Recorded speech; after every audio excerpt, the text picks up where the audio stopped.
I wouldn't call it courage, but yeah. Yes. If I wasn't, I would be open to it. That's been most of my dating life, so definitely yes. Yes, I have. Culturally, it's so different. Innocence, maybe. There's almost like an innocence in most of the Chinese women that I know. I think they try really hard to make sure you're happy. They're concerned about your happiness. But I really like the structure.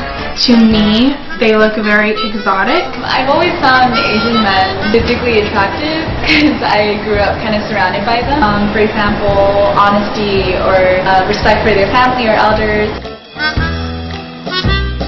Dating would have to be the culture and language.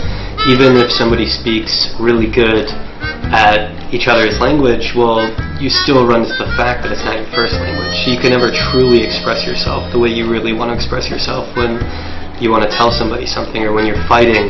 It's part of being in a relationship is fighting and getting through those problems, and you can't always do that easily when you're dealing with somebody from another culture. It's language, ultimately, because when you first get to know each other, you use very simple language, but you want to talk about very deep things or talk about your relationship, then language is difficult.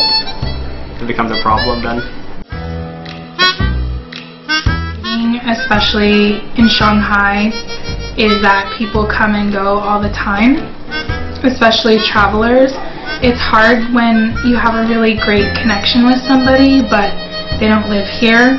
It can be really sad, even though we have texting apps and WeChat and we can stay in touch. It's still not the same as if they were here, so that's probably the biggest challenge for me.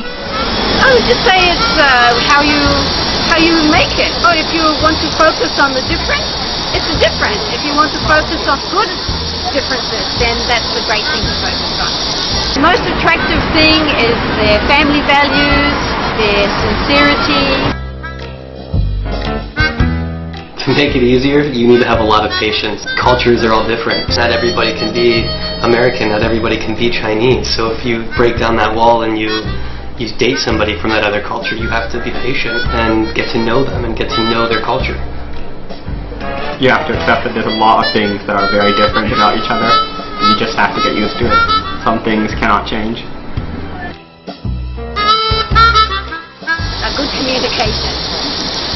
Being very honest and kind, that always makes things better. Yeah, having an open mind is really important.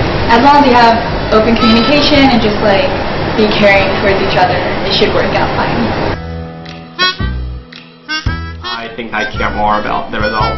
But once you start putting expectations on things, you're limiting yourself to what you can experience in the meantime. When you come in saying, I want just a date or I want to get married, you could be putting more harm on the relationship than just going in with an open mind and seeing what happens.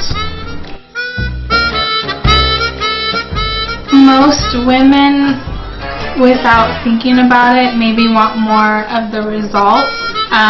But I think it's very important to not put pressure on people or yourself. Yeah, even if you're not going to end up married, it's definitely a good learning and growing experience for both people.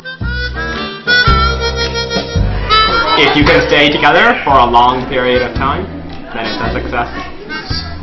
If you've learned, if you've grown, whether you grow together or you grow internally by yourself, as long as you can be in a relationship and know that you're happy and know that it was worth it. I think when the two people are happy, that's the success. Ultimate success would be both partners committing to each other and realizing that there's something special about their relationship and partnership, and that together they're better than being alone, and together that they're working towards similar goals in life, to have a better, happier life, and to also make the world a better place.